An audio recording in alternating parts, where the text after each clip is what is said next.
Happy Friday. Matter of fact, I'm going to call this Flex Friday. Right now, I choose to flex on you people the best way I know how, with positivity, man. The will and want to be as great as you possibly can is a mindset. My question is, have you adapted to that mindset? Have you told yourself that you want that mindset in yourself? Then why?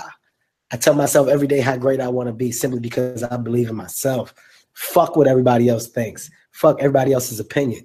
My opinion is what matters, and my opinion tells me that I'm going to be great. My opinion tells me that I'm going to make history. My opinion tells me that I can be legendary. Nobody, far few and in between, has any effect on how I feel about what I can do, about what I can achieve.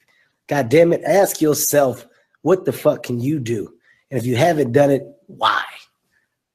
With that being said, that's my version of Flex Friday. I just flexed on y'all from a personal. What does it mean to you to inspire the youth? Because I see you doing a lot of things just for the community, your people in Miami. Being one of the leaders of, I guess, in hip hop right now, and showing people that it's more than just having a jewelry, the nice cars, but your investments, your business moves are spectacular. Buying back the block. Buying back the block. Wingstop. How many Wingstops? 30. Wow. Damn. Just roughly. I'm not trying to be in your business. Because I want these guys to realize about investments. You buy a Wingstop about how much? You could get one from anywhere from, around 300. Right. And it grows about what a year? Different times. Let's say when your first year or two, when you putting your work in, just pray to God to break you. Right. That's real. Yeah. Right. Yeah. But once you get the community involved, and they could depend on what you got going on over there. Let's say, for instance, I bought one for maybe $280 that wasn't doing well. I purchased it down in Cutler Ridge, and 3 years later, it earned $1 million in 1 year. Wow, that's crazy. And so that was my first $1 million earning store, and that was one that was actually poorly managed, this and that. But I got a team in there. We turned it around. 3 years later, a little 3.5 years later, it made $1 million in a year. Wow, I can commend you just for how, like I said, how you run your business, because you're not the CEO that doesn't go to the businesses. Right. I see people tweet you all the time like Ross is just chilling in Wingstop. Yeah, big time. What does that mean to you? You know what I'm saying? As far as that's me being myself. Okay. Because regardless of how much paper you get, you could weird out. You could wig out if you want to. You know what I'm saying? And go and wig, or you could just stay solid. Yeah, I just want to keep buying fly sneakers. I want my girl to be cute. Smile, baby, smile. Couple girls. Yeah, smile, baby. You know what I'm saying? And just really live. My mom's straight, my fam straight, my kids. Like, other than that, it don't got to be deep. It ain't got to be, I went to Walters today. I went to T-Store, EG today. I still love doing that. You know what I'm saying? And I'll never stop doing that. And I heard, speaking of family and your businesses, I heard your mom and your sisters run those businesses. Right. That's crazy. That's what I started with. You know what I mean? That's what I believe in. I believe in starting with your family first, and that's the game. I want to work my way up in buying a piece of an NBA franchise or NFL franchise, and making a lot of money too. Soccer make a lot of money. Yeah, shout out to Ricky Ronaldo. But I just want to be able to share that game with those young dudes and say, yo, one of the biggest keys to that is empowering your circle, empowering your family.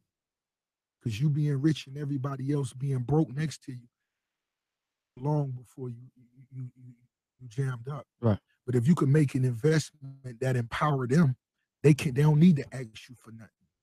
Wow. This is what I'm finna set up for y'all. Whoever ain't with this, don't even ask me for nothing. Right. If you with this, I'm gonna make sure you gonna make more than you would anywhere else doing anything. You know what I mean? And this is the way this go. And if you empower your family that way, my sister, they ain't asked me for nothing for years. Right. Don't have to. Right. You're supposed to be studying, but everybody, all your partners, all your homeboys,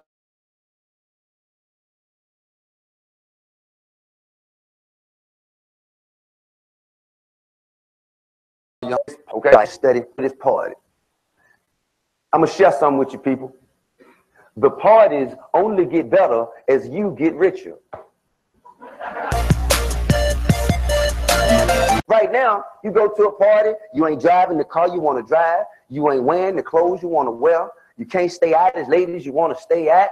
What are you celebrating? This is not the time to party. What you need to be doing is you need to be focusing on putting yourself in a position where you can drive the car you want to drive and come back to the house you want to come back to. And maybe you might be able to take the right person back with you. But I'm going to tell you something. If you're partying at 30-some years old, ain't nobody gonna come back home with you to your mama house.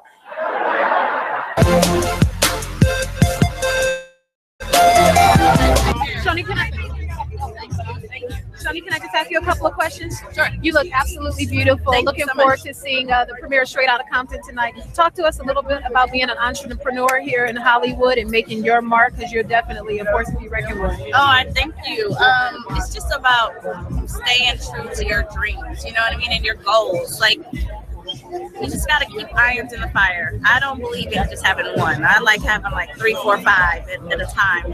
One of them always gives. And then you can go back and work on the other 4, you know. The rest is amazing. Thank you. Amazing.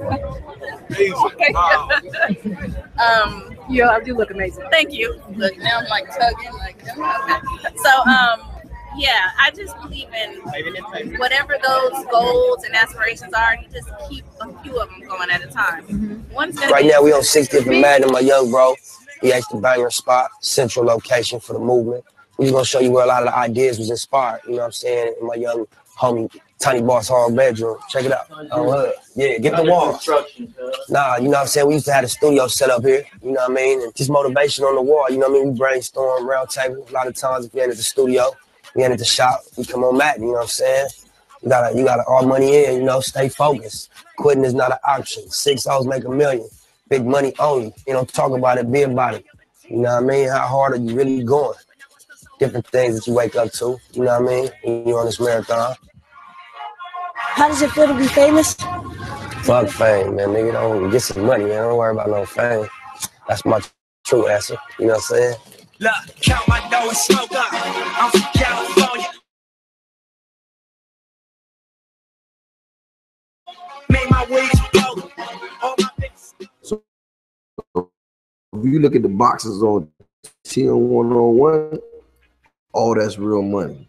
You ask anybody who was at the photo shoot anywhere. When the fuck I get stacked up because I'm supposed to be the teacher, and they go, all right, so they got the art director. This is my first time hearing about art directors and people and shit. I'm just like, whatever. So anyway, they got the art director people, and they walking over there. They got these big bundles of money. So I'm like looking at it. I'm like, man, what? You know, all my homies standing around watching. I'm like, what is that? You know what I mean? So they got this fake money, right? I'm like, hold up, man. I can't get down like that. So they're like, what do you want us to do? I said, we got to put some real money in the boxes, man. Like, I can't be sitting here with no fake money in my boxes for my album cover. They're like, well, where you gonna get the real money from? I was like, hold up, man. Go to back. One phone call. Boo, boo, boo. Hey, yo, man, bring woo, woo. 20 minutes later, I'm sitting down, all the Def Jam people sitting around, everybody talking. 20 minutes later, you know what I'm saying? My people pull up 3 or 4 duffel bags, hop out, sit them on the thing, start emptying out the money. I'm steady having conversations, like, cause I already know what's going on. I ain't even think about what they doing. I look around, the whole art department is tripping. You know what I'm saying? They like, oh my God. Like, this dude done brought like 1.8 up here to put in the boxes. You know what I'm saying? And then like we got it close and it went all the way enough. So I told my other man, I was like, yo, man, let's go out in my truck and get the rest. Woo. And we put it in there. So if you look at the boxes on 10-1-on-1, all that's real money. You ask anybody who was at the photo shoot anywhere. And I just remember the people from Def Jam being like, what in the hell? You know what I'm saying? I mean, it was crazy. But I wanted it to be that real because I was like, yo, I can't get out here and tell these people, you know, motivation. We got fake money in boxes because now I'm being like every other rapper. The word hard never, it's not a deterrent to me. You know, when somebody say it's hard, you know, that doesn't mean anything. My thing is it impossible? You know, if it's impossible, then I might pause for a minute. But somebody saying, no, this is gonna be hard. I'm like, so, you know, everything worthwhile is hard.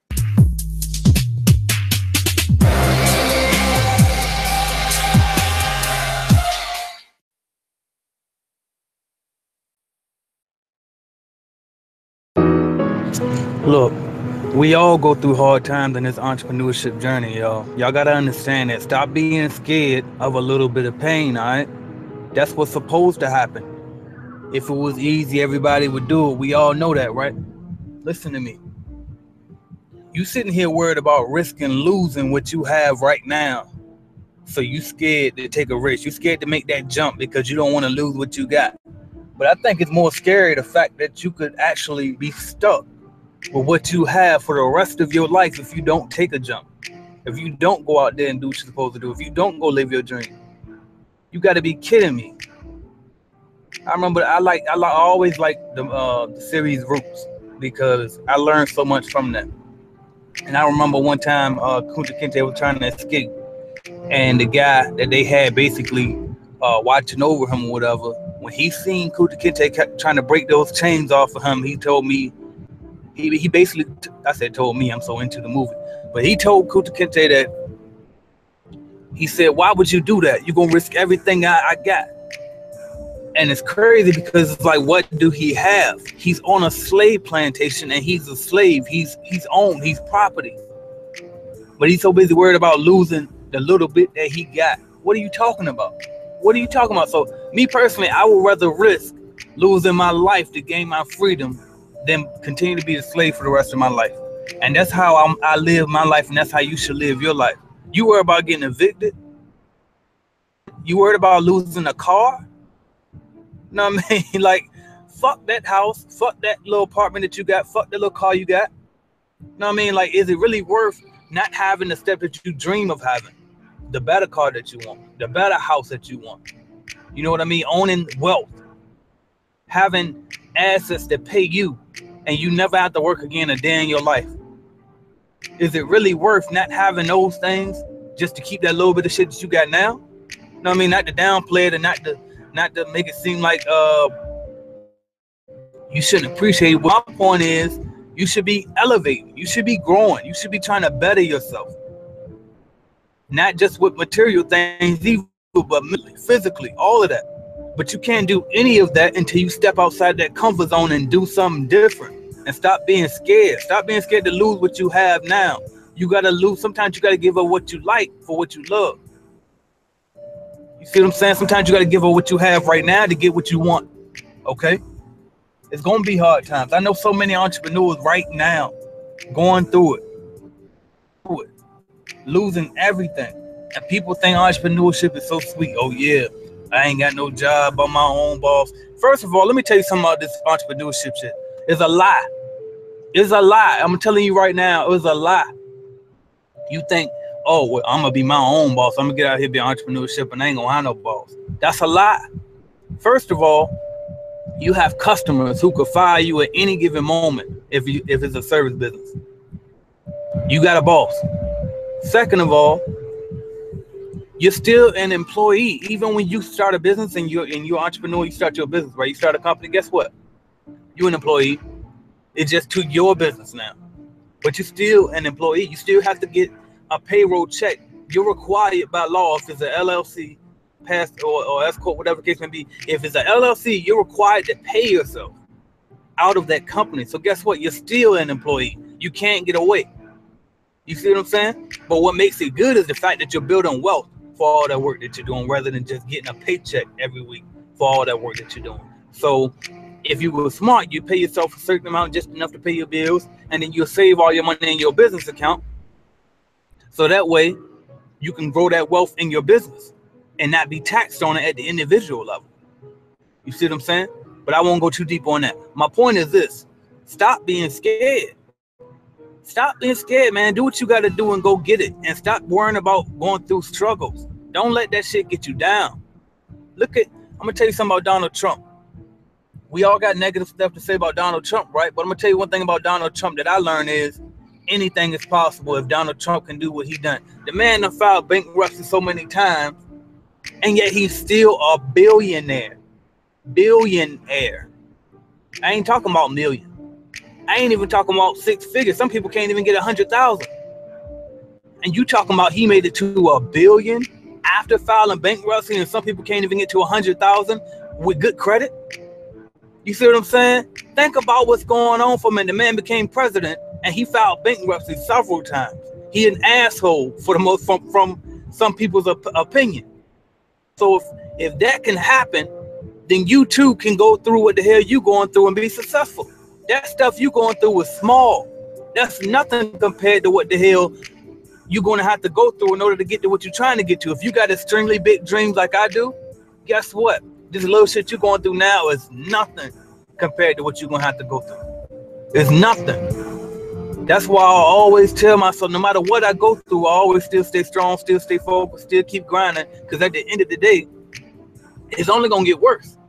It's only going to get worse. It's going to get better, but the problem's going to get bigger. You see what I'm saying? It don't stop. It don't stop. I got a couple little haters here and there on YouTube. I mean, a couple haters here locally. But guess what? That ain't shit. It's going to be way, way, way, way, way more. You see what I'm saying? Like, the hate is going to be so real. The love will be there too. But I want you to understand that the struggle won't stop. It's not going to stop. The controversy won't stop. Everything that you're going through, you have to go through. It's a part of it. Embrace it. I ain't say you ain't got to like it, but just understand that it has to happen. It's a part of the journey. It's a part of it. Stop running from it. Stop being afraid of it. If you want that life that you say you want bad enough, then understand that you got to go through certain things in order to get that, point blank, period. I feel like people need to hear that. I don't know what sent me to say this morning, but I felt like it's somebody that needs to hear this because you don't understand that it's a struggle. You don't think I struggle? No, I mean, I sit there and say it in every video. I don't sit there and spell out every little problem that I'm going through because it's hard enough trying to get through the shit without people all in your business, you know what I mean? So I try to be particular with my words, but I still try to make sure I'm very transparent and let you know that I'm going through stuff. When I did my interview with Isaiah, Mr. Starts With A Vision, I sat there and told everybody right then and there, I'm still in the hood. I ain't left yet. Know what I mean? So for me to be in the hood, know what I mean, and be who I am and people knowing about my brand and seeing my success and business and all of that, you know what I mean? Like, that's risky. You see what I'm saying? So I go through shit like that where people, I'm a target. You know what I mean? So it's all type of stuff that you're going to have to go through. You know what I mean? I'm going through it. We all go through it. Right now, I'm in a smooth space.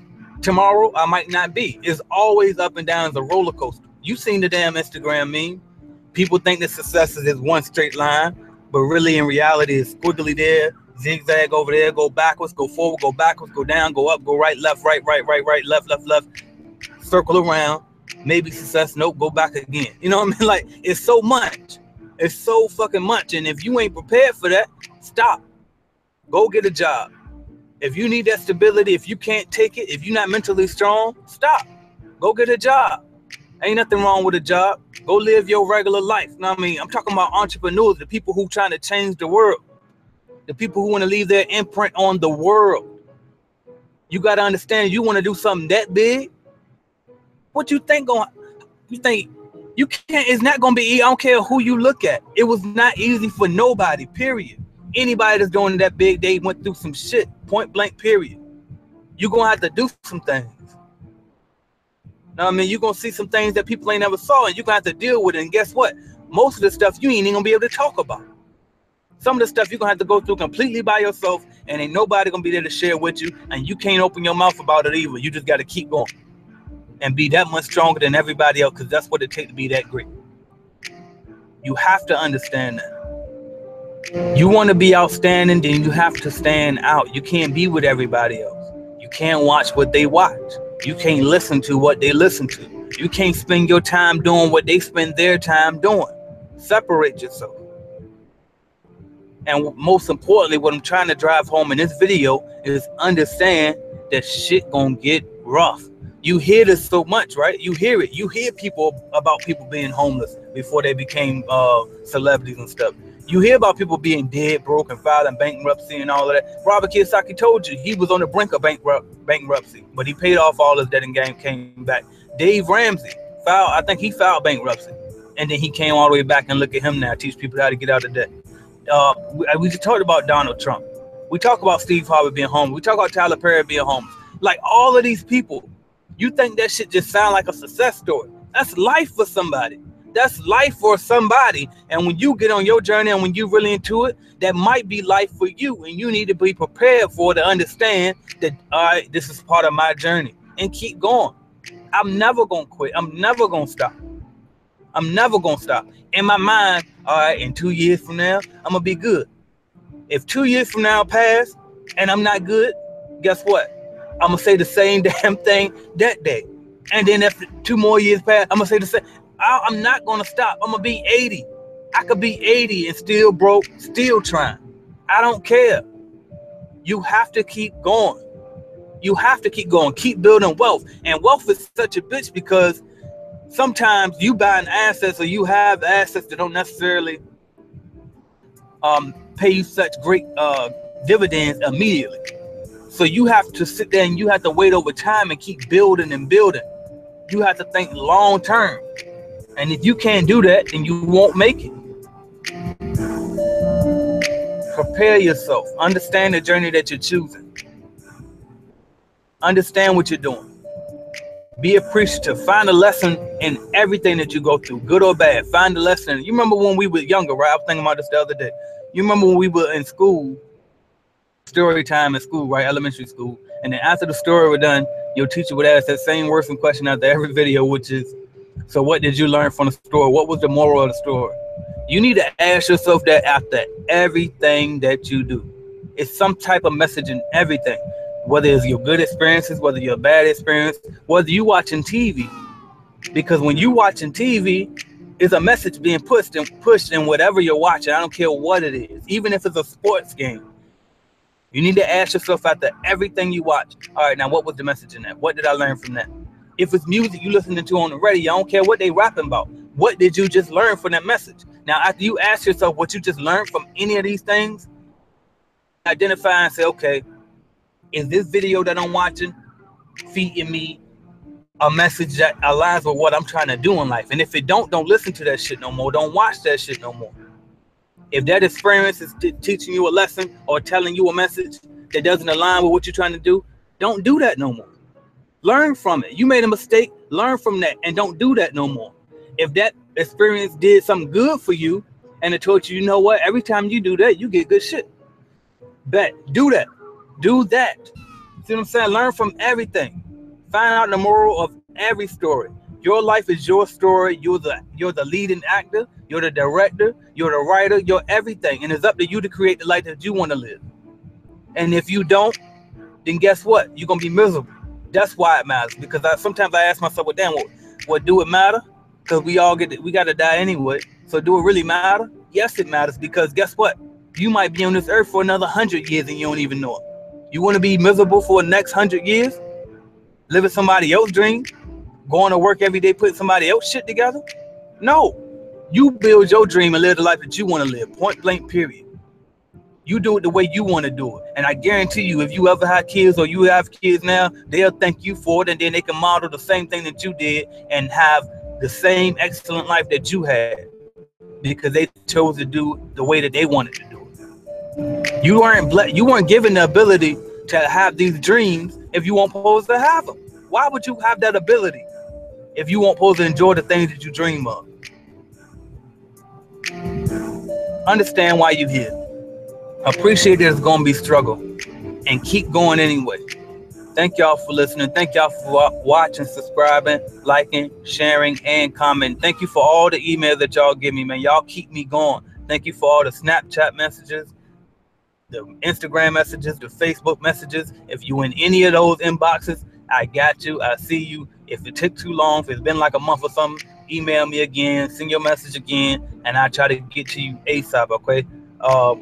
Any entrepreneurs out there, by the way, that want to get featured on my Lunch with the Entrepreneur series, let me know. Hit me up. If you are an active entrepreneur, if you're doing your thing, you know what I mean, you've been in business for a while and you got some experiences that you want to share, let me know. I'll put you up there. You know what I mean? Just holler at me, all right? And speaking on that, today's interview will be up 12 o'clock. Y'all already know what time it is. I got my boy Brandon Goodman up there. He's a real estate entrepreneur, and we're gonna be talking. So come back at 12 o'clock and rock with me. All right. Thank y'all so much. Thank y'all. Can't thank y'all enough. Check out AJSimmonsOnline.com. Follow me at AJ Simmons Online, and check me out on Snapchat at AJ Rich Already 16. Thank y'all.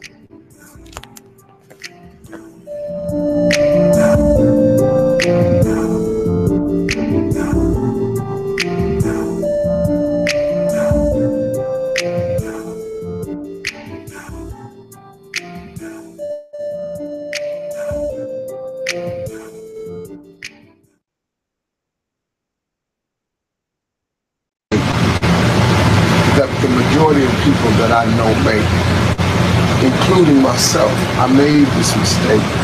That's why if I could help somebody understand it better.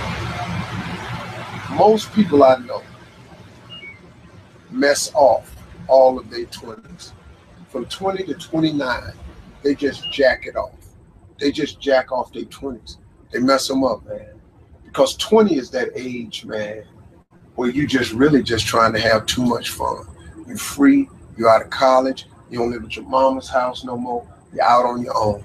So what do? Mostly all of us, 98% of the people I know, we spend our 20s trying to exert ourselves in the fun category. We got to get off work so we can go to happy hour. We got to get off work so we can go get high. We got to get off work so we can go drink a cold one. We got to get off work, go smoke one. We got to go hang out with the fella. We got to play video games. The average person blows all of their 20s. Then when you find out that life ain't waiting on you, now you're 30. Now guess what happens to mostly all of us, including myself? I spent all of my 30s trying to do the things that I should have been doing in my 20s. So now my life is behind. Now you look up and you're 40s, you in your 40s, and now you're trying to do the things and have the things that you could have had in your 30s, man, had you just done what you should have did in your 20s. And then the tragedy starts to occur. You look up and you're 50. Now, that don't mean it's too late for you, because it wasn't too late for me. But you look up and you're 50, and now all of a sudden, all through your 50s, you trying to create and have a life that you could have created and had in your 30s. You trying to have it in the 50s. My suggestion to all young people, if you could just hear me clearly, don't do what I did, man. So you look at my life now and you think, oh, Steve, you got it going on. Man, you don't know how hard I made it on myself, taking the route that I took. If I could start over again and change one thing, I would buckle down in my 20s while you're young and energetic. Alleviate some of that BS that you're so dedicated to. The 20s, man, you dedicated to them girls, them dudes, them video games, them clubs, them happy hours, that smoke, that drink, that freedom. But in dedicating yourself to that freedom and that fun, man, you lock yourself out of the American dream. And it happens to 98% of the people. And the reason I know it is because it happened to me. And if I could tell anybody, man, if I could do it again, I would have changed the way I lived my 20s. And if I was in my 30s, you really in your 30s, it's time out for clubs and drinking and happy hours and parties. In your 30s, it should just be about the business of your life. Because say what you want to say about me. Every time I hear Steve, man, he trying to preach to somebody. I'm really just trying to share some valuable information because I lived all the messed up sides of it, man. Flunking out of school, man, losing everything I ever had, divorces. I'm telling you, man, I did so many things wrong. I made so many mistakes. Homeless, living in a car. I made incredible mistakes. I could have avoided a lot of those. Now, it created who I am. Now, once you've made the mistakes, just get up, man. Quit, don't wallow in them, because you can recover from all mistakes. But you got to want to recover. You got to ask for forgiveness. You got to go to all the people that you crossed and you're wrong and you let down. You got to say, look, I'm sorry. I made a mistake. Forgive me and move on. Now, everybody ain't going to forgive. That's life. God is in the forgiving business. And see, people trip out when I throw God at them. I'm just telling you, man, the reason I throw God out there is because God is available for everybody. I always wanted to be rich. But if you want to be downright hardcore successful, have a little extra money, you got to get busy. Whatever you're doing right now, as hard as you think you're working, you got to quadruple that. And then when you look up and that ain't working, like here's my father always told me this, and I'm going to let y'all go. He said, son, when you think you've done all you can do and you can't do no more, do some more.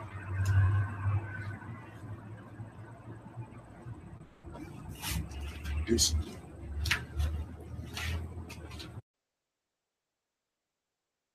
more. Good morning, AJ Simmons here, and every now and then I gotta do this. I gotta talk to the man or the woman who needs to hear it like this. Get off your ass and go get it. Nobody owes you anything. I have to do this, right? Because for whatever reason, we still got people out here who seem to think that just because somebody is their sister, just because somebody is their brother, just because somebody is their mother, just because somebody is their dad, aunt, uncle, cousin, whatever the relationship may be, they seem to think that they're entitled to that person's help. Nobody has to help you do anything in life. Nobody owes you anything. Anything, period.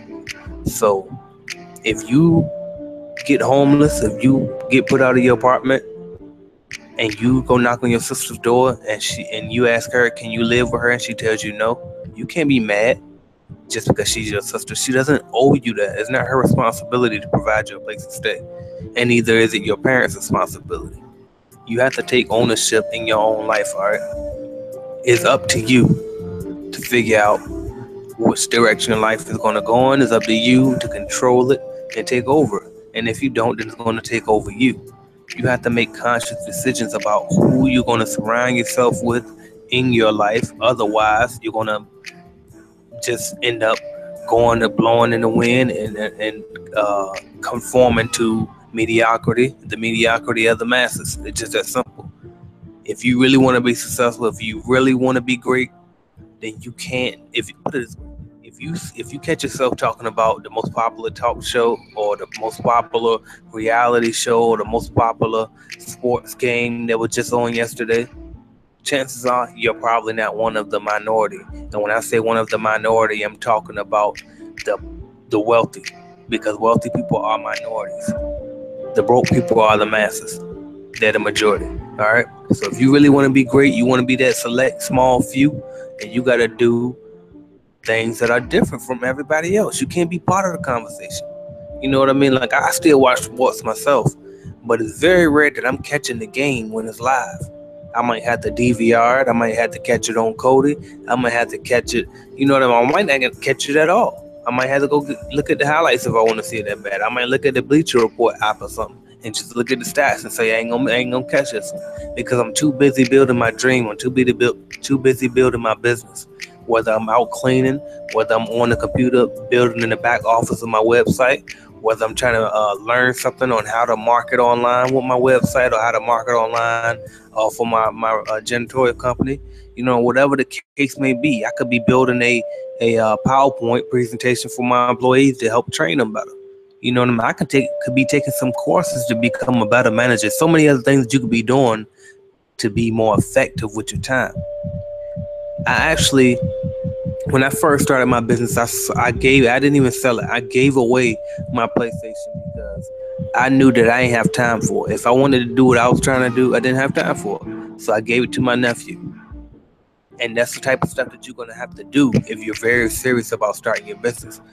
Now, after maybe, I think, 2 years, it took me over 2 years of being in business and finally making money when I finally said, all right, fine, I can go buy me another PlayStation now.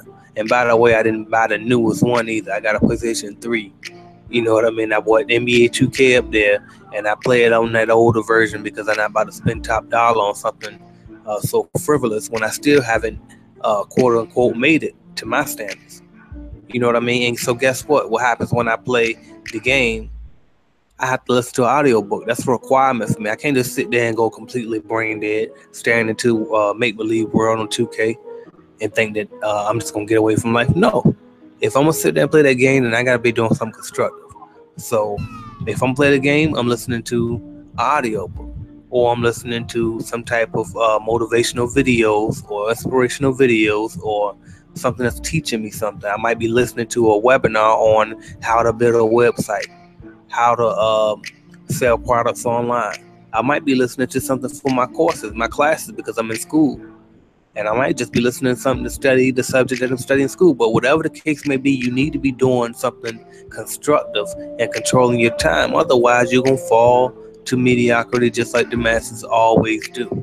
All right? Nobody's going to help you. Nobody's going to do this shit for you. You got to do it yourself. You want something in life, go get it. I don't know no other way to explain it to you. And there's so many more things than just material things. Like me, for example, I feel like there's certain parts of capitalism and free market society that are wrong. But I know that me sitting here complaining and whining about it won't do a whole lot. And then I can go down to the capital of my state and protest or try to work with email to senators and all of that all day long.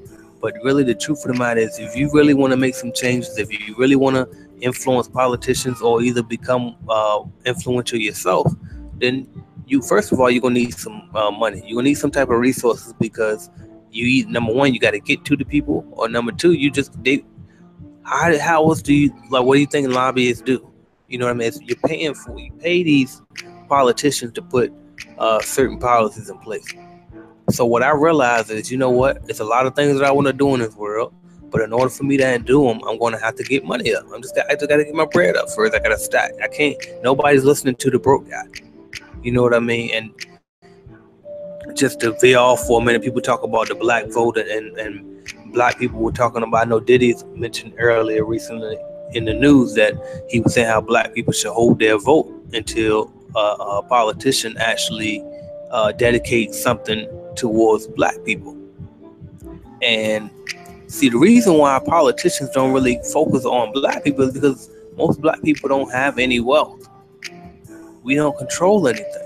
And so everything is about it. It's not just, so when I'm talking about building yourself up and all of that, I'm not just talking about material things. If you want to do something in life, then you're going to need some money and you're going to need some influence.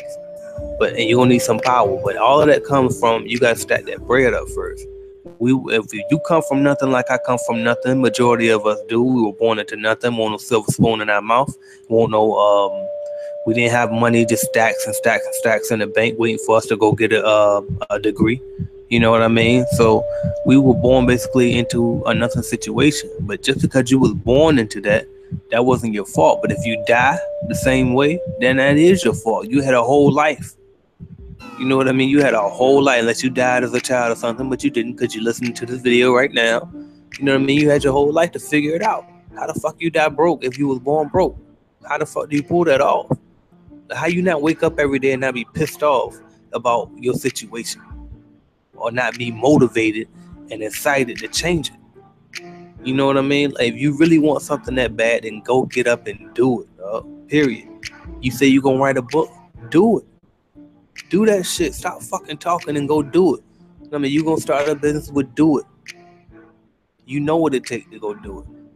And see, a lot of people, they don't like to do the planning part. Sometimes you gotta write down what you're gonna do. But see, a lot of us, we procrastinate. Procrastinate is a big thing that holds us back. And you procrastinate because you don't know what to do or where to go. So you just kind of sit there because it's so overwhelming. Well, first off, what you need to do is write. Go get a simple pen and a simple notebook and just start writing. Freestyle it. You don't need to Google a template. You don't need none of that. Just write down the things that come to your mind first. Starting with first. All right, first, I'm going to do this and this and that. Then I'm going to go this and this and that. And just write. And then as you get to writing, everything will start to formulate itself out. You start to realize, all right, well, before I do that, actually, I need to do this. And then, you know, you can reorder it, you can structure it, or you can leave it sloppy and however you want to do. But either way, you need to see something. You need to get those ideas flowing. Once you put that draft down, then you can start taking steps to make that draft into an actual template or to an actual physical manifestation. You know what I mean? But you got to take the steps. You got to do something. Nobody owes you anything. Your family members don't owe you anything.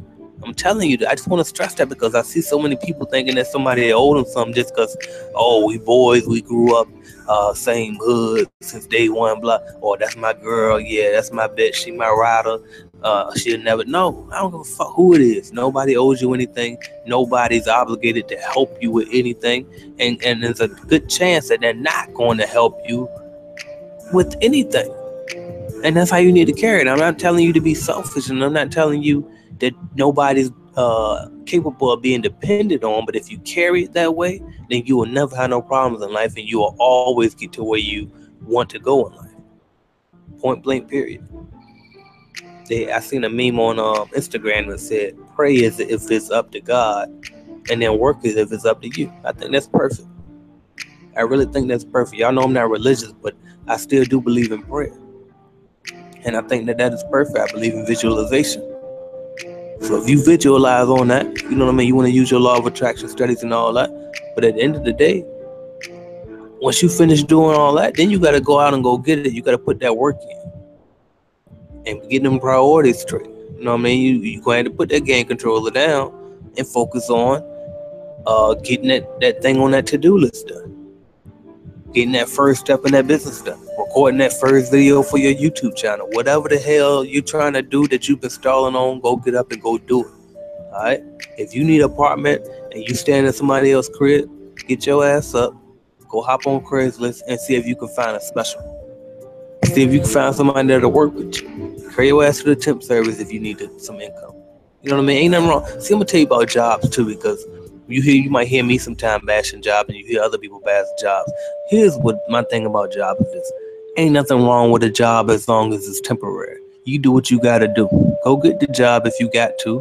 Let it pay you, and you write down your plan for how long you plan, how many checks you need, save up, do what you got to do, flip it, however you got it. I ain't talking about illegally, but flip it, do whatever the hell you got to do with it, and then go make it happen. And then get out that job if it's miserable to you. And then if you don't mind the job, then keep the job and get your side hustle on and all of that. Build your business, do what you got to do. But we got to make this thing work. Stop thinking that people going to help you. Ain't nobody helping you do nothing, all right? Get up and go do something. I feel like I'm the dude on the Everest commercial right now. You know what I mean? But you got to hear this, though. Somebody got to tell you this, because we born in such a culture where we think that somebody owes us something or somebody's obligated to help us. Nobody's obligated to help you. And you've been doing, and see, I'm going to tell you, when I started making all of the progress in my life was when I started separating from my childhood friends. And that's no offense to them. It's just that things get done better when you separate. Like if you go looking for a job, if you were looking for a job, right, and you went with a group of people and all y'all went door to door together, your chances are decreased by that much more, something, because now you got all of those other people applying for the job with you. Versus if you just went by yourself, then you only competing against the other people who you don't know who might have applied, and it might not be anybody. But if you bring in 5 niggas with you every time you come, excuse my language there, you bringing 5 people with you every time you come, how the hell you think you fucking up your chances to even get the job? Because you just decrease the odds that much more by bringing them extra 5 people with you. You know what I mean? So hopefully you get where I'm going with this. I drove home a lot of different points on this. But my point is this: you want something in life, go get it. Nobody owed you anything. Get your priorities in order. All right. AJ Simmons, thank y'all for waking up with me this morning. It's that Real Talk, and I hope y'all have a great, productive, wonderful day. So what's going on, YouTube? I got a question for y'all. I want to know who you talking to. And that's something that I have to ask people here and there sometime when they talking to me, because I don't understand who the hell they think they're talking to. And I just want to share this with y'all, because y'all can apply this in y'all life for the naysayers that's around y'all. Because I told somebody in my life, in my world, about something that I plan on doing within a year's time. And so when I told this person that, they said that, well, how are you going to do that? And then they also came and said something along the lines of, well, before you do that, make sure that you have such and such in place, because obviously if you're doing entrepreneurial things, there's going to be risk involved, so you want to make sure that you got things in place. But when they said that comment to me, to make sure that you got so and so in place, here's what I wanted to know: who are you talking to? Who are you talking to? Like, as if I'm not the same motherfucker that ain't been doing this for years now. Like, I'm not the same person that sat there and tailored a business plan a full, I don't know, 25 page, 30 page something business plan at the age of 18 years old, and took it into a bank, SunTrust Bank, and didn't get approved, but turned around and used their tax money that following tax season and went and invested in their first franchise when he was 19 years old. You know what I mean? Did exactly what he said he was going to do with no backing, no parents that knew anything about entrepreneurship whatsoever. Nobody in my life knew. I just said up and did it. You talking to that motherfucker. You talking to the same motherfucker that went and opened a barber shop without ever being a barber, having no idea on how barbershops work, but just simply seeing a vacant barbershop and looking at it and saying, you know what, I can make money in there by simply renting out booths to people who are barbers, even though I'm not a barber, and all I have to do is own the corporation or the LLC that runs it, and then they can pay me booth rent every month, and that's residual money. You talking to that motherfucker. Or the motherfucker that turned around and opened up a second barbershop with no money, but he knew a partner that he could call up who had the money and that could match him with it, match him on the investment, and then turn around and go in half on another barbershop that had a barber in place. You talking to him. Or are you talking to the same motherfucker that went and bought a cleaning franchise for the second time and grew it into 6 figures in 1 year? You talking to him? You can possibly be talking to me. Who are you talking to? Don't you ever, how could you doubt me? How could you even question me? And you say, well, I'm not doubting you. I just want to know the specific. No, your doubt is as soon as you ask me how or make sure that you got so-and-so in place, you doubt me at that point. And I want to know who the hell you think you're talking to. Who you talking to? You couldn't possibly be talking to me. And that's what I want to tell you, my listeners, right now. If you tell somebody your goals or your dreams or your plan for what you got in store, and they try to question you on how, and I'm not talking about a mentor or somebody you're looking for help from, because obviously they want to ask you how because they're trying to help you figure out the answer to that, because they figure that you might not have thought this through. But in my particular case, I've done this so many times. Obviously, I thought it through. So my question is, who the hell you think you're talking to? So in your case, you should feel the same. If you got somebody, a friend or somebody that you're talking to, and you tell them about this business that you started, you need to ask them, and they say to you, well, how you plan on doing that? Or well, you know you got to make sure you do this, but you know that's going to be hard. Who the fuck they think they talking to? Who they talking to? That's your dream. This is your vision. You the one who came up with this. That's an insult to you for them to say, to try to warn you, especially about something that they ain't even done. They damn self. Almost 9 times out of 10 is the ones that never done it.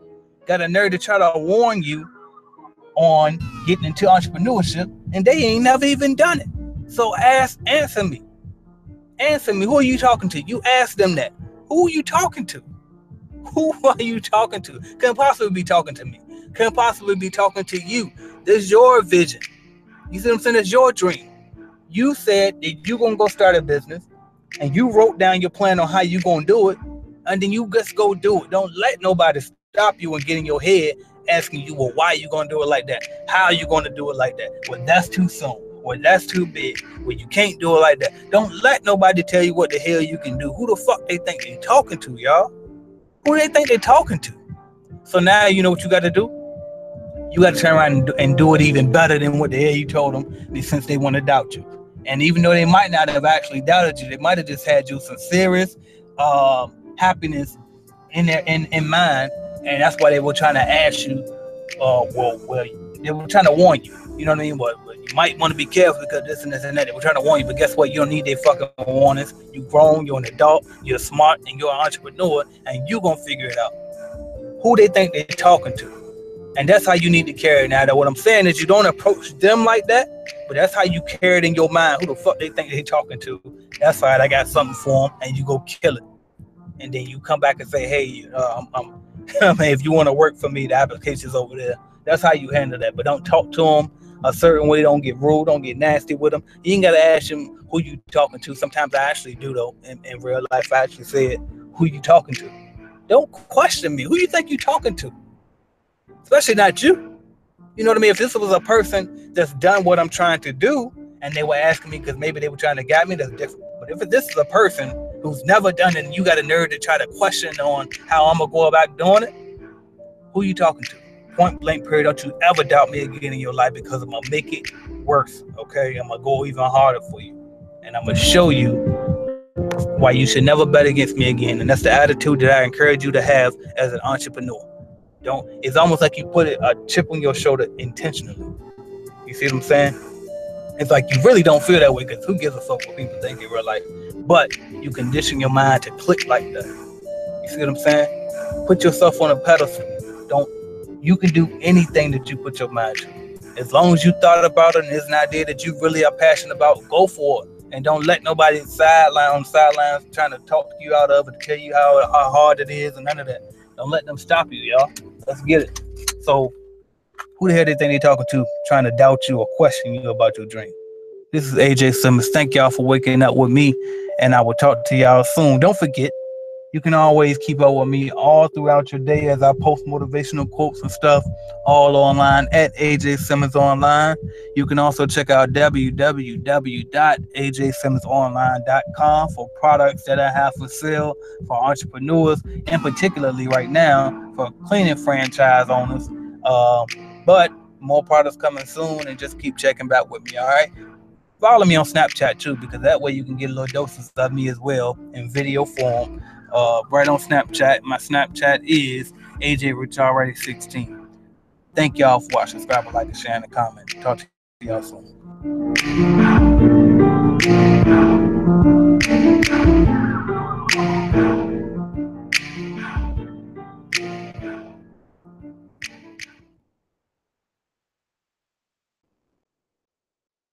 If you're really tired of your situation, your actions are going to show it. Don't bother me, I'm working. Don't bother me. You can't continue to say that you're tired of certain situations, but your actions don't show that you're tired of those situations. So when you say you're tired of being broke, but your spending habits remain the same, or you're not figuring out ways to grow your income, or you're not spending the majority of your time trying to figure out how you can make a change in your life, then you're not serious. See, when you're completely tired of something, when you're completely tired of certain situations in your life, something's going to click inside of you. Something inside you is just going to click and make you change the way that you are. Because it starts within. Everything starts within. Everything starts with your mindset. So if you really want something to change in your life, first thing that has to happen is it has to change in your mind. So let's go back to this money thing. So if you, in your mind, you say, you know what, I'm done being broke. I'm going to change my habits. Because that's what's created your broke situation, is your habits. It's not about how much money you make. If you listen to or read The Richest Man in Babylon, which is a great book, I recommend everybody go check that out, whether you listen to it or read it. You can actually hear in that book that regardless of what your income is or where you work or whatever the case may be, it's about what you do with that money when you get it that makes you wealthy. But it starts with your mindset first. We have to adopt the philosophy of learning how to pay yourself first before you pay any bills. And then if there comes a time where you put yourself in a situation where your bills just are more than what your income is, and it's really nothing you can do at this point, okay, well, now you have to, number one, figure out how to increase your income. Then number two, how can you start getting rid of some of these bills? Because it's making it too hard for you, because you don't want to have to work 2 and 3 jobs just to pay bills, especially if they're liabilities. All right. So what you first want to do is lower your expenses, lower your bills, so that way you can have some surplus money. And once you have some surplus money, you can start saving more, which will allow you to invest.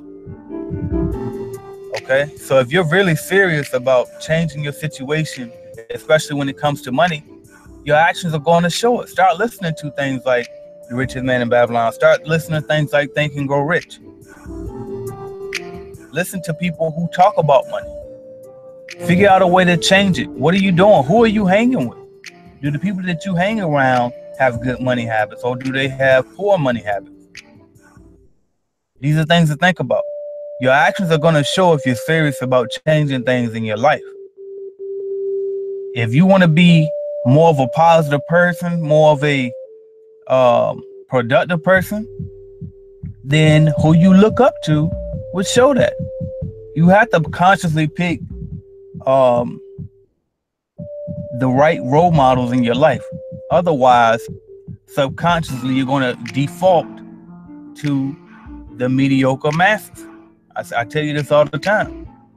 So whatever television shows you watch, whatever company that you keep, your mind is going to automatically look up to those people and those things by default and think that that's normal because that's what you feed your brain. But if you change your brain and feed it positive role models, then that's what your brain is going to follow. So you have to consciously pick who you want your brain to follow. Otherwise, your brain is just going to pick the first thing around you. And if you come from the bottom, then it's not a lot of good influence around you. So that's not what you want to happen. So I recommend that you pick at least about 5 role models who you really would like to model your life around. Pick some people that you feel have good qualities. Nobody's perfect, but you pick out the qualities in certain people that you like and you look up to. So for example, I like 50 Cent's drive, but I don't like the way he's so petty. He likes to pick fights with people all the time and instigate. So I just look at his drive, the way he's always doing something more, and I use that as motivation, and I ignore the rest. You see what I'm saying? So it just you pick out somebody that you look up to, pick out the qualities that you like about them, use those to your advantage, and get rid of the rest. And then you find somebody else for the other qualities that you would like to have. Another thing that I recommend that you do if you're serious about changing your life is write down your idea of a perfect you. Write down your idea of perfection, because everybody has a different idea, and that's why everybody always say nobody's perfect. But I feel like you're perfect if you're striving to be perfect. But you can't really strive to be perfect if you don't have anything to go off. So write down your template of the perfect person. Write down I am, and then write down a characteristic. So for example, I am physically fit. Write it down if you want to be physically fit. If the perfect version of you is physically fit, write that down. Write down that I'm very charismatic, if that's what you wish to be. But just become more conscious. Make the conscious decision to become who you want to become. Make the conscious decision to change your life if that's what you want to do. If you're really tired of the situation, if you really don't like the situation, you want to change something, make your actions reflect that and work towards it. Change your habits. This is AJ Simmons. Thank you for waking up with me this morning. Hopefully I was able to help you. And I just want to ask that you all follow me on Instagram at AJ Simmons Online. Also, add me on Snapchat, AJ Rich Already 16. You can keep up with me throughout the day as I'm making my moves and stuff like that. All right. So add me on there. And then make sure you check in ajsimmonsonline.com as well for new products. I also blog up there. And what I'm doing is I'm starting to put different material on the blog than I do on YouTube. So check me out over there as well. I just want to keep you guys motivated. Let's stay positive. Let's stay grinding. Let's keep getting it, y'all. Let's take it to that next level, all right? So thank y'all.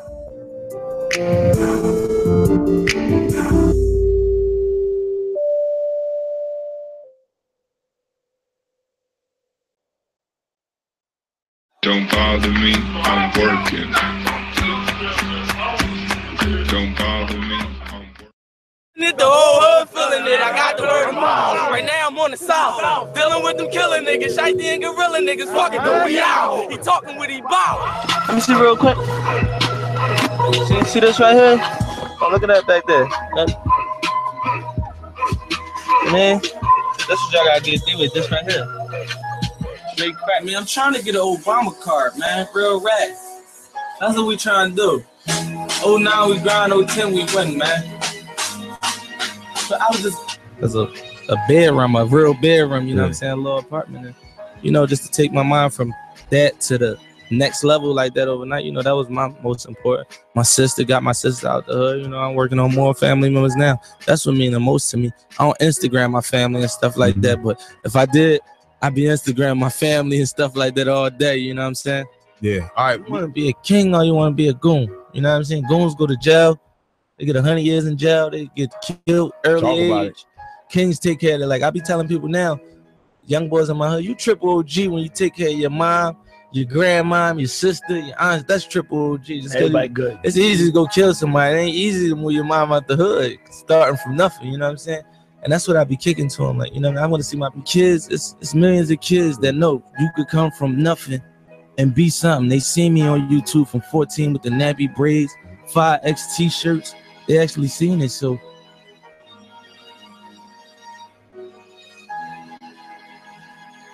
that's a real rap. I still don't got no kids who watch movies. Yeah, you know what I'm saying? But no, listen. For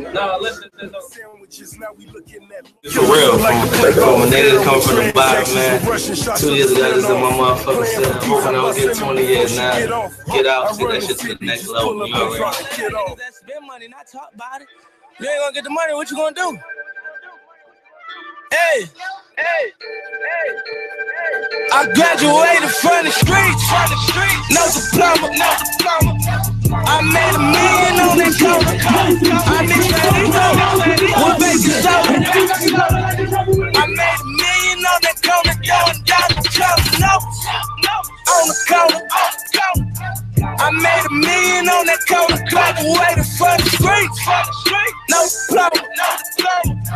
I made $1 million on that cover. I made $1 million on it. I made $1 million on it. I made $1 million on that coat. Oh, young rich nigga, I flex. Look at my neck. Look at my bitch. Look at my wrist. Got these niggas upset. Like when you start seeing the DAs and stuff on TMZ making comments for the TV, like, yo, this is my life. When I go to jail, I take care of a lot of people. It's a lot of stuff. I got a 2-year-old son, 3 now. Got a 3-year-old son. This is for real. When I made a choice to start singing, it was because of something that my father had told me, which was, there's no rapper out there that sings and raps and does it well, does both things well. And he's like, in order to be successful, you're gonna need something other than just what everyone else is doing.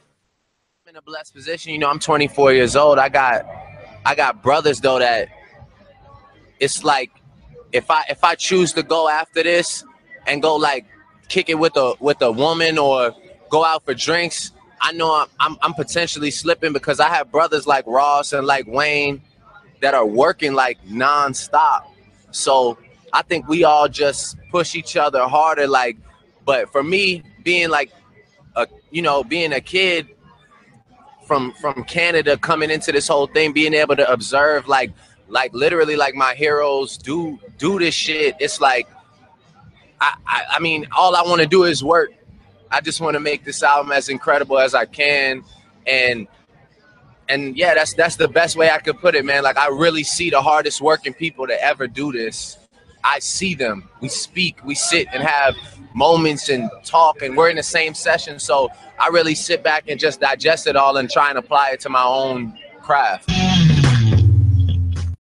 Observant. I've always been an observant guy.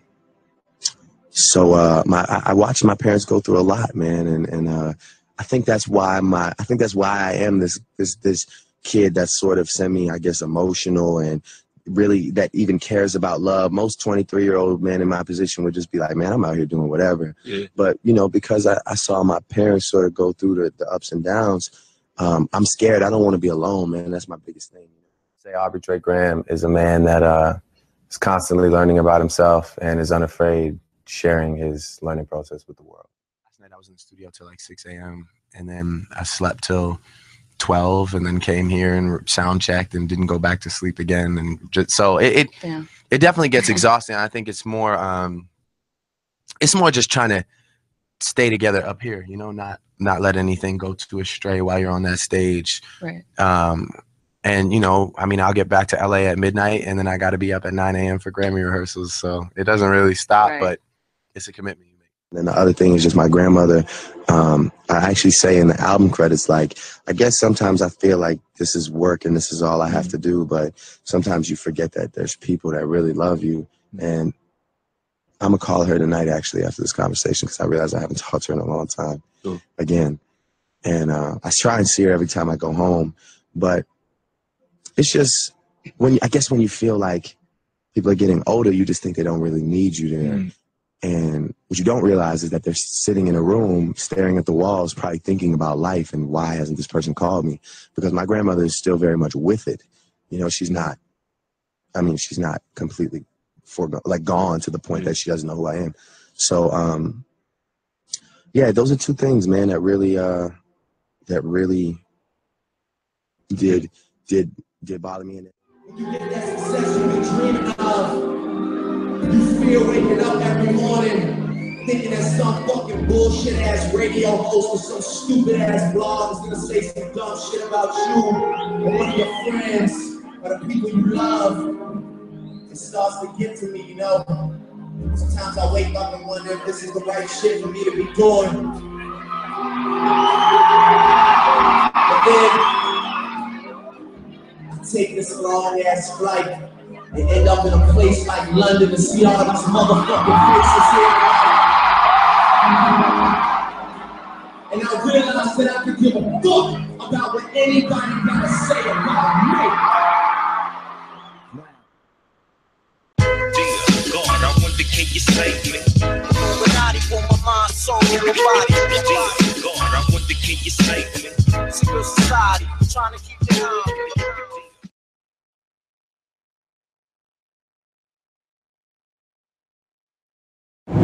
So what's up, y'all? So look, I want to tell y'all why the rich get richer and the poor get poorer, all right? It's simply because of this. The rich invest in things that they spend their money on things that'll make them more money. The middle class spend their money on liabilities such as cars, boats, and big houses. While the poor or the lower class spend their money on things, stuff like things they find at the flea market, the dollar store, decorations for their house, going out, taking trips, small stuff. You know what I mean? It's not really debt, but it's just things that they just can't keep a dollar in their pocket. And that's really what it comes down to, all right? And this is something that I took from Robert Kiyosaki and principles that I learned from, and I found them to be true simply because, think about it for a minute. How do the wealthy get rich? Like, if you think, they say wealthy people don't spend their money. And the people with all the money don't spend their money, but the people with little money always spend their money. Why is that? It's because of habits. See, you got to improve your habits if you want to improve your financial situation. So if you're tired of being broke, then you have to figure out a way to start saving money. And then once you save that money, learn how to invest that money, because you want that money to generate more money. See, the wealthy and the people who aren't wealthy look at money in completely different ways. See, the wealthy people look at how can this dollar make me more money. They look at money as a tool, versus poor and middle class people look at money as how can I use this money to get more stuff? You know what I mean? Because people think that they think that stuff will make them happy. So that's why they worship money and try to get money so much, so that way they can get more stuff, chasing happiness. But in reality, if you're smart and you don't worship money, that's why you'll become wealthy, because what you want to do is you want to make the money work for you. And once you start making the money work for you, that's how you create wealth. And that's why I always say that if you work for money, then you worship money. But if you figure out how to invest that money and make that money work for you, you don't have to worship money anymore. See, your life revolves around money when you're not wealthy. Once you're wealthy, your life don't revolve around money anymore, because it automatically recreates itself. So that's my word for the day, y'all. Had to do a freestyle. I want to give y'all a quick one this morning. But good message, good stuff. Have a good day. Thank y'all.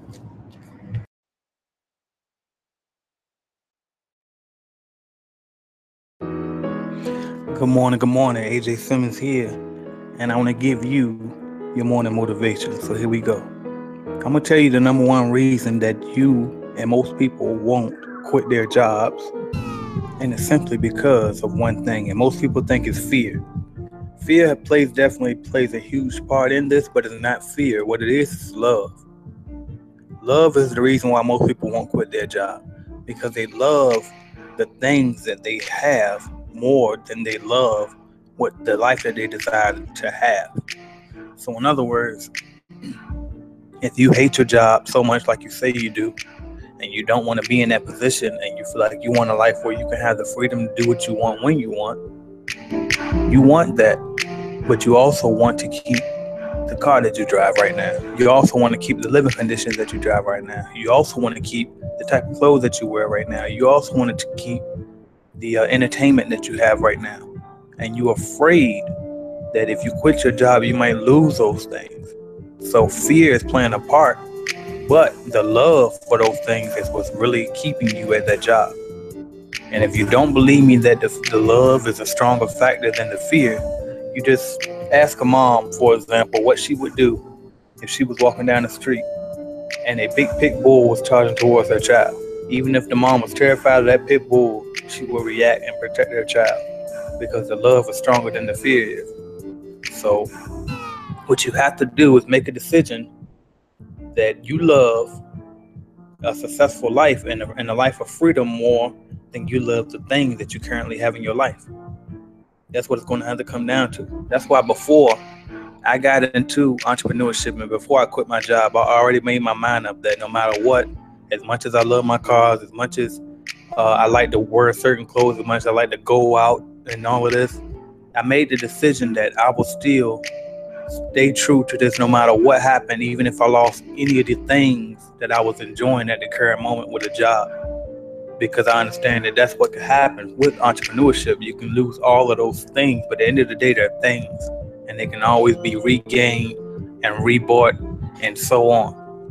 So you got to figure out what you love the most. What do you value the most in your life? Is it the life that you want to live? Is it that freedom? Or is it those things? I'm not saying one is right or wrong. You just got to figure out what you love the most. All right? You won't be afraid of losing those things if you decide that you don't love those things. It's okay to like those things and want those things, but you don't have to love them. And that's what I had to do. And I know in my particular case, I went and bought a car that I really, really, really have a strong emotional attachment to. However, I made the conscious decision that the life that I want to live, the freedom that I want to have is more important than that. So once I get out here in this entrepreneur world, if I have to lose that car, then so be it. Because I can get another one, and probably a better one. All right, so you just got to make that decision in your life. If you're serious about quitting your job, if you're serious about becoming a real entrepreneur and a real business owner, and you need to make up your mind and understand that it's a possibility that you can lose those things that you have and be okay with it. I'm not saying don't fight to keep it if you need to fight to keep it and you put yourself in that position, but just understand that it may come a time where you have to part with those things and you have to be okay with it and still keep going in this journey if you want to be successful in entrepreneurship and if you really want to be serious about quitting your job. All right, so make up your mind, decide what you love the most, and you can make it happen. So thank y'all for watching, subscribing, liking, sharing, and commenting. This is AJ Simmons. I wish you a great day today, and let's be prosperous.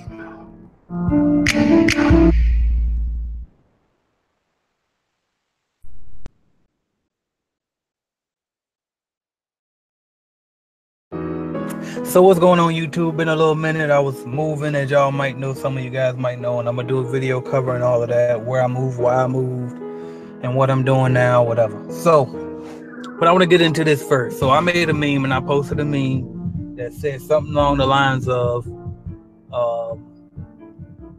I forgot exactly what it said, but basically I was saying that how can people who come from the same hood that I come from sit there and watch me, quote unquote, come up, but then act as if their dreams can't come true.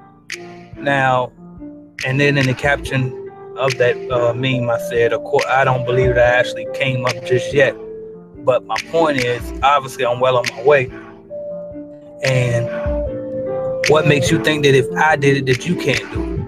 because this, and so somebody commented up there and basically tried to say that, well, when you're living in a capitalistic society and we have affirmative action, then maybe you are one of the lucky ones that made it, while the rest of your fellow people from your hood got left behind.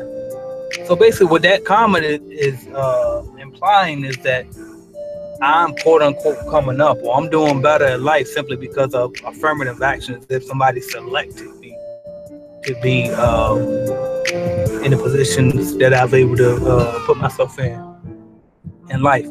And let me just say this, that's complete bullshit.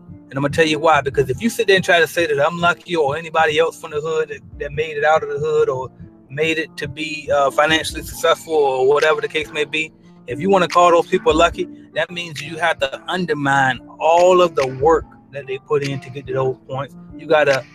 That means you just dismissing all of the research that they put in to figure out how to do what they did. Are you kidding me? Come on now. First of all, what did I do? I didn't do anything that nobody that's from where I'm from couldn't have done. Okay? What did I do? I didn't go to college, so that's not an advantage that I had.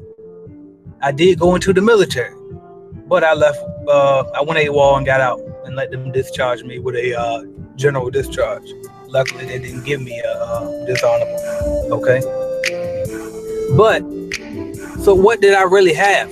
The only thing different that I did was I decided to spend my tax refund check on buying a commercial cleaning franchise one time. Okay? Only thing I decided to do different was I decided to read the entire book, the franchise disclosure agreement, and read that full fine print word for word and understand it, and research stuff and Google stuff until I figured out what certain words meant that I didn't know what they meant. Okay? Only thing I did different was stay out late night in buildings and clean until it got as clean as possible, even if it meant I might not see my kids that night, or I might not be able to drink with the crew or go smoke with the crew. You know what I mean? That's what I did different. Don't try to pin it on luck when you see somebody that's from exactly where you from. If you from the hood and you see somebody make it out, you need to really consider what the hell did they do different than you. You sit around and you go chill with people who do absolutely nothing all day, every day. But then you say, well, why I can't get my break? Why I ain't getting lucky? Because you're not applying yourself to get in those positions. Yes, I get lucky breaks, but the only reason that happens is because I put myself in position. I step outside my comfort zone. I go meet people that ain't from where I'm from. I go do things that people don't do. You know what I mean? And that's what helps me to get quote unquote lucky. Really what it is, the law of attraction, is the universe conspiring to help me become closer to the things that I'm trying to become closer to. That's simply what it is. See, I spend my time thinking about being successful, starting businesses, saving, building wealth. That's what I spend my time thinking about. Someone else that's from where I'm from might spend their time getting girls, thinking about how I'm gonna get this next girl, or how I'm gonna pop bottles in the club, or how I'm gonna look like I got more money than I really got.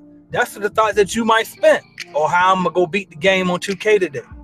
You know what I mean? That might be how you spend your thoughts, and that's what you attract in your life. See, I spend my time thinking about different shit, and therefore I attract different shit.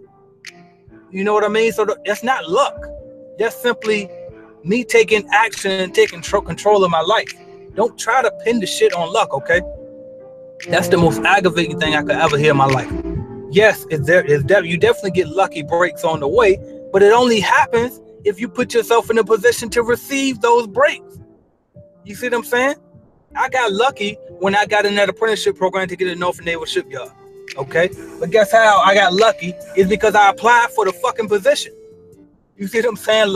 Hundreds of people apply every year, but they only select a few. And saying really it's not even luck. If you score the highest on the test and they need and your score matches the score what they need in the job, then there's a good chance that you're going to get picked over the next person, okay? So are you lucky for getting picked? Yes, but you increase your chances of luck by scoring high on the test. How do you score high on the test? By knowing your shit. How do you know your shit? By studying. Something that everybody can do. What do you mean? I ain't playing the lottery. It's not no scratch-offs. You see what I'm saying? I don't have a successful YouTube channel by accident. I have a successful YouTube channel because I research how can I grow my YouTube channel over and over and over again. I don't just put videos up and hope they go viral. I actually spend the time crafting behind each and every single video, which tags to put in that video, okay? I actually take my time out and do these things. I research SEO. You see what I'm saying? Some people think that well, I tried YouTube. I put a couple videos up. Ain't nobody watch. No shit. You gotta figure out a way to get people to watch them. You have to figure out a way to generate traffic. Oh, I started a blog, but nobody coming to my channel. Did you learn how to online advertise? Are you figuring out how to market online? You see what I'm saying? Oh, I started a cleaning business, but the franchise won't give me no account. Well, first of all, were you cleaning right? Did you go out and try to get your own account, or you sat around and waited for somebody else to do the job for you? Y'all gotta stop bitching and stop taking the victim mentality. Stop trying to play victim in every circumstance. Yeah, and let me tell you something too, for the people that's from the hood like I am, and especially if you black. First of all, yes, I know that there are things in place in order to help make it harder for you, but that don't mean you're supposed to sit back and bitch about it. There's only one or two things you can do. You can be what one might call a revolutionary or something that's gonna fight against, and that's how you're gonna spend your time. Or you can do the route that I took and just say, well, fuck it, I'm gonna make it any means regardless. Either way is fine, but it's kind of hard to do both because of the distract. It's like law of attraction. Whatever you focus on the most, what do you want the most? You lock in on that one thing, you do it, okay? But the bottom line is this: you don't make fucking excuses. You go do something about it. Don't sit back and say, well, you just got lucky because see the white folk like you, the white man like you, or you got picked, or you caught a break. See, affirmative action, they need one more black person anyway. Man, shut your stupid, ignorant ass up. Don't say no stuff like that. Why would you say? Change your thinking. Change your thinking. Because if you sit there and tell me that I'm lucky, then you telling me that all of that work I put in had nothing to do with me and my success. Or you mean all of those? I done went days without sleeping. You see what I'm saying? I went hard. I'm telling you, I went hard. I dug myself into debt to build a business. Okay? I done made some sacrifices that you couldn't do it. You couldn't walk in my shoes. And that go for any other successful person. In order to be successful in this society, in this world, especially if you're coming from the bottom, you got to go through some shit to get there. And that's just a part of it. But what you can't do is bitch and say, oh, it's too hard, and then make it that way. No. Go harder then. Go harder. Stop being a victim. You're a grown person. You're an adult. You control your life. Take control of your actions and stop worrying about who lucky and oh, well, the system did this, the system did that. Fuck the system, man. Just go break the system then. Make your own system. My thing is this. I don't care. Having cash and money and all that, being rich and millionaire, billionaire, I don't give a fuck about none of that. But I'm going for it anyway, simply because I do care about the generations that come after me. And in order for me to help take care of the generations that come after me, I need millions on top of millions in order to help. So, because I don't want them to have to work like I did. I hate working, okay? So I don't want my kids to have to go through that. I want them to be able to move and roam the earth the way that they were intended to, okay? So that's why I work my ass off. You know why else I work my ass off? Because I too believe that there shouldn't be a homeless person when you got billionaires. I believe in that too.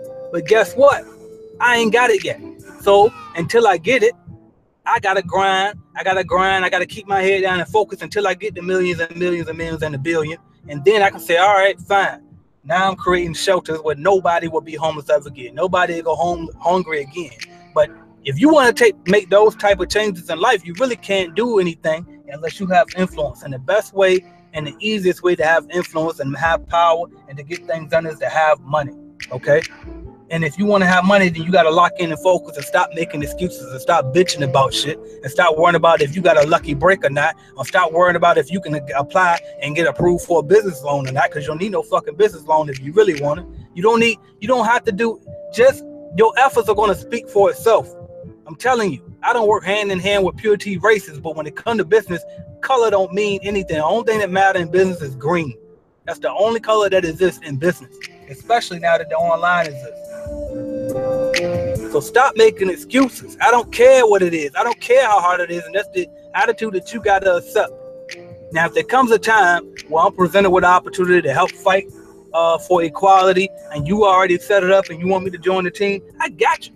But I'm not about to start an initiative because I'm too busy focused on trying to build the shit up, so I don't gotta ask nobody for no fucking for nothing. You know, I don't want no handouts. I'll set it up. I'll create my own damn system and I'll fix it myself.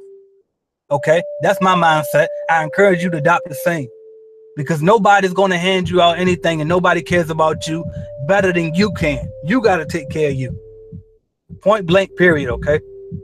So I gotta give y'all one of these every now and then while I snap and I lash out for a minute. And I hope it touched somebody, and I hope it woke somebody else up. And I hope that the person who wrote that comment was able to hear this video, because you're being ridiculous. Don't you ever tell me I'm lucky, hard as I fucking work. You have no idea. You have no idea. And I'm guarantee you that go for any other successful person. You don't believe me? You go on any one of your favorite celebrities' Instagram page right now, look at the last photo they posted, and look at all the ridiculous fucking comments that they got to deal with every day. That's just their one Instagram picture. So imagine when they live in their life and people shouting shit out at them. Imagine when they on Facebook and any other social media. Imagine when they out and about and paparazzi harass them. They see their own pictures on magazines and shit. You know what I mean? They got to go through all of that turmoil, still remain sane, and still get business done. You see what I'm saying? So many other things, not to mention all the hurdles that they went through behind the scenes. That's the little stuff, what other people gonna think and say about you. Then you got to turn around and go against all the systems that's in place that you alluding to. That you turn around and you gotta overcome those too. You see what I'm saying? So it's hard for anybody, black, white, Chinese, Mexican, whatever, I don't care who you are. It's hard for anybody to make it from the bottom to the top. But then you turn around and you be black in America and try to go from the bottom to the top. It's even harder on top of that. But I'm not gonna sit here and bitch about it. Just get it done anyway. Okay? But you shooting a jump shot, somebody block it. Oh, they blocked my shot, I ain't shooting no more. No! Next time you got that, you pump fake that bitch and then shoot it again, and this time fake them out. Double pump, do something, hit a layup, drive it next time, go hard, get a free throw. See what I'm saying? You create your luck. You create your luck. People say, oh, well, I can't, the ref ain't gonna call, so I'm just not gonna drive the ball. No, drive more. At some point, that motherfucker gotta blow the whistle. And that's the same way life works. That's the same way that luck works. You keep putting yourself in a position where you can invest in a company, somehow the big break gonna come because you keep putting yourself in that position. I get opportunities thrown to me over and over and over again because I always put myself in those positions, okay? If I was just going to work every day, go to work, come home, go to work, come home, go to work, come home, I'm never going to get an opportunity because I'm never put myself in that position. You go to work, you go home, you play the game. You go to work, go home, you play the game. Get on Facebook, play the game, watch TV. You ain't going to get shit because you ain't putting yourself in a position to get shit other than the same stupid shit that you do every day. Step outside your comfort zone. I thought I was done. Now I'm done. Now I'm done. If you ain't got it after this, then you ain't going to get it. And don't get off my all day Simmons online. That's all of my social media handle, by the way. Snapchat, AJ Rich already 16. Get away from me because I don't need your energy.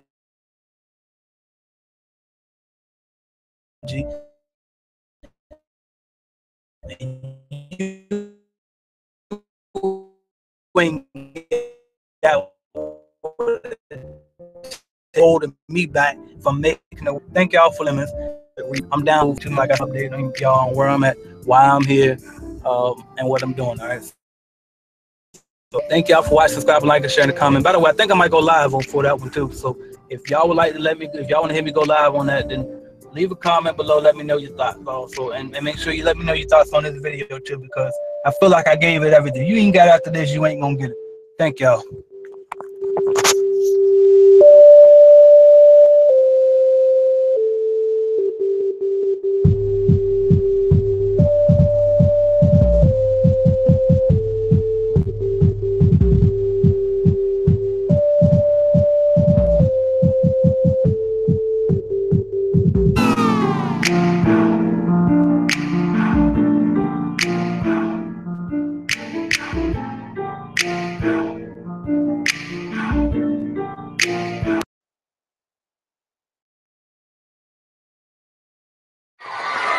Thank you. I have to go. The reason I asked you guys, do you dream, is because I'm not a dreamer. Okay? I dream with my eyes open. I want to become the things that I see. When I was young, I did not know who and what I wanted to be. And so I was influenced by the things that I seen with my eyes. And what I seen with my eyes is what I wanted to become. How many of y'all know already what you want to do when you get a little older? How many of y'all know? That's great. My question becomes now, why are you waiting? Are you listening? Hello? My question now becomes, why do you think you need to wait until you get a little older to become the things that you want to become in life? Now, how many of y'all have parents or friends that talk to y'all every day about making money? Like, man, you better go get some money, man. You better get money. How many of y'all? Right? Now, I was one of them kids. Born and raised in Watts. I didn't like born somewhere else and then grow up in Watts. So I was the brokest there is, the brokest, the hungriest. Never had new clothes, ever. All right? Every day I went to school just so I can eat. And I was hoping that I didn't lose my lunch ticket. Hungry, that was me. The difference in me and a lot of people around me, I actually had a problem with that. I had a problem with being hungry. I had a problem with the fact that I would go to the mall with the rest of the homies and we walking in the mall window shopping, looking at everything in the window that we can't afford. Hungry, in the mall just trying to catch girls so we can figure out if we can get a ride home. A lot of us know about the economy and what's going on and the recession and the Great Depression and all of this stuff. A lot of us know that we have this mission. We got to make money, The problem is not making money, because at some point we're all going to make some money. The problem is, what do you do when you make your money?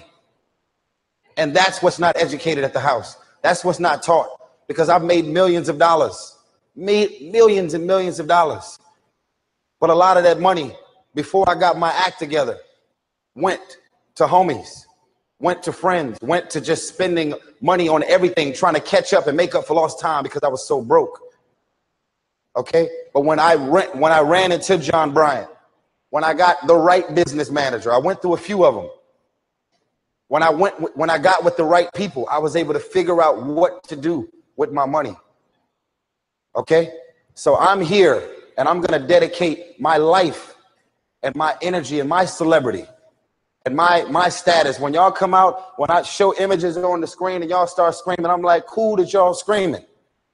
But now that I know that y'all are screaming because I'm coming, that just shows me that y'all are ready to listen to anything I'm here to say. So I'm telling y'all, there is nobody in this audience, nobody, believe it, that can't do what we've been able to do on this stage. Eventually, we're going to get old, real old. And it's about you. It's about you. So this is what I want to leave you with. When you make the decision, and I want everybody to hear me on this, even the adults in the room. When you make the decision to do what you want to do with your life, just know this. Because the family and the friends in your life do not share your vision, in most cases, they will be the first person to try and talk you out of what you want to do with your life. But know this, only those that can see the invisible can do the impossible. So because they don't see what you see, doesn't mean that you're supposed to settle and not do the things that God has sent you in your mind and your spirit. So God bless you. I believe in you. And we all believe in you. That's why we're here.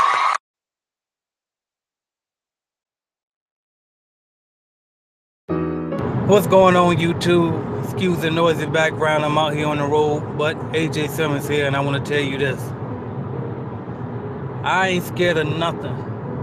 Remember that phrase. That's a phrase that I teach my kids, and that's something that I want to tell you. That's a phrase that you need to always remember, because there's a lot of us out here that's afraid really of nothing, because that's all you have to be afraid of for the most part. Is nothing when it comes to a lot of these things. I'm gonna tell a story right quick about somebody who's close to me, and I'm gonna go ahead and identify them because maybe if they listen to this, it was something that they needed to hear. When my brother-in-law was over my house last night, and we were talking about him giving a place and whatnot, and he was asking me if I could take him over to the apartment complex that he knew had vacancies, and they had a special going on. And so I said, yeah, you know what I mean? Like I told him, I said, yeah, I do whatever it takes to help you with that. You know what I mean? And so he was saying good because like I never had a place before. Now, mind you, this guy is older than me. He's a year older than I am. And I'm 28. So he said that he's never had a place, and he was saying that he wanted me to come because he know that me and my fiance, we always on top of our stuff and all of that. And he was saying that he would like for me to be with him so that way he know that he ain't signed nothing crazy or nothing like that. But this is my thing, y'all. What is he afraid of? Because guess what? When I first went and got my place, I was 19. And actually, I was 18 when I applied for it. But I was 19 when I moved in. And so, why wasn't I afraid? Why didn't I need somebody to come with me to help me fill out the lease and sign for paperwork and all of that? Why is he afraid? Why are a lot of people afraid in those situations? Because I'm gonna tell you this, I wasn't born knowing anything. I wasn't born knowing anything. A lot of things some people taught me, but most of the stuff I just got out there and I figured it out, and that's how I learned. And that's how most people learn. They just get out there and they figure it out. So my point is this: if there's something that you want to do, whether it be start a business, whether it be go to school, whether it be get married, or whatever it could be in your life, whatever it is that you want to do but you're too afraid to get out there and make a mistake with, do it. Because the person that you're waiting on to help you do it, guess what? They had to do the same thing first. They had to ask some dumbass questions. They had to mess up an application. They had to mess their credit up. They had to do something that was a mistake in order for them to learn how to know what they know. There's nobody that was born knowing anything more than you were that you knew when you were born into this world. So don't elevate people above you like that. Don't put people on such high pedestals and belittle yourself so much to feel like you need somebody else to get something done. You just as capable as anybody else of getting these things done, y'all. So to stop being afraid, because what's the worst? My brother-in-law, if he goes and apply for this apartment, the absolute worst that could happen is they could say, no, you're not approved for this apartment, right? But he don't die. He don't have to feel no physical pain. Nothing. All you got to do is just, okay, thank you. Give me my damn my holding fee back, or whatever he paid, his deposit, or whatever he paid when he applied for it. That's it. And then go apply for another place and try again. Or he can quit and say, I just don't qualify for a place just because he got denied by one place. So my point is this: what is there to be afraid of? 9 times out of 10, the stuff that we're afraid of, really the only outcome is either yes or no. So many people are afraid to hear no. What are you afraid of no for? No is like, it's not permanent. It just means not over here, try somewhere else. You know what I mean? Or not this time, try again tomorrow. You know what I mean? It's not that bad. You learn from it. Figure out why they're saying no. Fix what they're asking for and then go learn. Then we got to talking about houses. And he was asking me about that. And he was saying, well, first time home buyer, this and that, like how that would work and all. And I was telling him the best thing, and I want to tell you this too. If you never bought a house before and you want to buy a house, this is what you need to do today. As soon as you finish listening to this video, I want you to do this. Get on the phone and call a mortgage loan officer. That's exactly what you need to do. If you don't know a mortgage loan officer, then get on Google, look in your respective area, wherever you live, and look for mortgage companies. And I prefer, because I learned this at a first-time home buyers class before I bought my house, you want to look for mortgage loan companies that actually specialize in mortgages and not banks, because banks have departments that do mortgages, but they don't specialize in mortgages for a living. You have mortgage companies out there, like, how do you know it's a mortgage company? Because it has mortgage at the last name, at the end of its name. So you might have Southern Trust Mortgage or Old Dominion Mortgage or something like that. So look for a mortgage loan company and call up a mortgage loan officer tomorrow. I mean, right now. I'm recording. Y'all know I do my videos the night before, so I said tomorrow. But as soon as you get off this video, call a mortgage loan officer and ask them. Say, this is exactly what you need to say. How you doing? My name is so-and-so. I wanted to see if I can get pre-approved for a mortgage loan. And they're going to say, okay, let me get this information from you. What's your last name, your social security number, how much you make a year, all of that. They're going to plug it in. They are going to pull your credit. It's okay. You're not going to die if they pull your credit. And then they're going to check it. They're either going to say, yes, you look like you can get approved for a house, get you a realtor and start looking for houses. Or they're going to say, well, you need a little bit of work. You need to fix this, this, and this. And then you just fix what they tell you to fix. It's the easiest thing to do. So even if you know for a fact that you can't qualify for a house right now, but you want to buy a house, you need to make that call immediately. Because the only way that you're going to know what you need to do is if you figure it out. If you find out what you need. Like, ask the person, why not go to the source? Why are you asking me? Yeah, I bought a house before, but I'm not a mortgage loan officer. I can't approve you for a loan. Why don't you go to the person that actually can approve you for the loan and skip the middleman? That's the type of stuff that I've done over my career, and that's how I was able to learn so much, is because I'd rather go to the source than to keep asking people, third-party people. You know what I mean? Go to the source. Whatever it is you want to know, go to the source. Like, you can start off with those third-party people to get a little bit, like, for example, buying a cleaning franchise, you can start off with me, asking me a couple filler questions here and there. But once you get those quick questions and quick answers, you need to go to every respective franchise company in your area and figure it out. Sit through their presentations and figure it out. Compare them all. And then once you do all of that and you come to your conclusion, then come back to me and get my opinion on it just to make sure. And it's probably going to be in line with what you think, because you really got it all inside of you anyway. You already know what it is. You know what I mean? So there's nothing to be afraid of. Get out here and do this stuff, y'all. We great. You don't have to be afraid of anything. So, like I tell my kids, I ain't scared of nothing. That's what I tell them to repeat to themselves, and that's what I want you to say to yourself. I ain't scared of nothing. Get out there. Let's make this thing work, y'all. I appreciate y'all for listening, subscribing, liking, sharing, and commenting. This is AJ Simmons. Add me on all my social media at AJ Simmons Online. Add me on Snapchat, AJRichAlready16. You know the website, www.ajsimmonsonline.com. Thank y'all.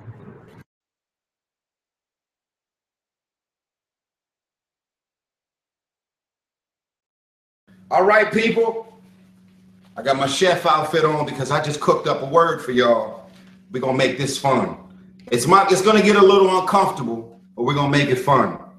I want to talk about the difference in business, focus, producing results, and not letting your emotions get the best of you.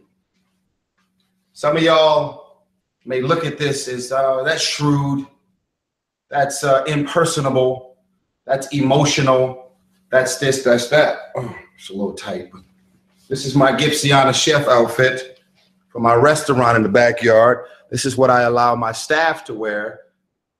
So you look at the G on the back, Gipsiana. One day, in Jesus' name, I'm going to turn this from a restaurant vision that I built in my backyard, and I'm going to roll this thing out as a franchise around the country. If you're interested, contact me. Yeah, I'm serious. All right, so I want to be able to talk about the difference in business and personal. I've said this many times to people that work for me and work with me. I don't need new friends. What does that mean? You may have a great personality. You may be beautiful. You may be a nice person that's got all of this beautiful energy. That's a part of the reason why you work with me or for me. But it was your gifts and your talents that actually got you here. You got your friends, you got your family, you got your loved ones that know your first, middle, and last name. you have, they know your birthday, they know where you live, they know your kids, they know your family. We are results. You got your friends and I got mine. Let's be clear. A lot of times, familiarity breeds contempt. People get too familiar. People start getting into your personal business and asking questions, and then it goes from professional to unprofessional. You cross the line, things become uncomfortable, and then all of a sudden, the gift that you use to get you in the door becomes the reason that no one wants to fuck with you. I allow people to get rid of themselves. I don't think of myself as anyone that's above, greater, or more special than anyone. I think that as a captain, as a leader, I rely on people on my team to help me to mold, shape, and develop visions and ideas in order to get them and release them to the world. I can't do it without my team. Will I do it without them? If I have to, absolutely. But I am a team player and I am a captain. But don't get familiar. Don't get familiar. I am not your friend. You got your friends and I got mine. We are here to conduct business. We are here to produce results. We are here to create a shift in the universe. So I am saying this to all of you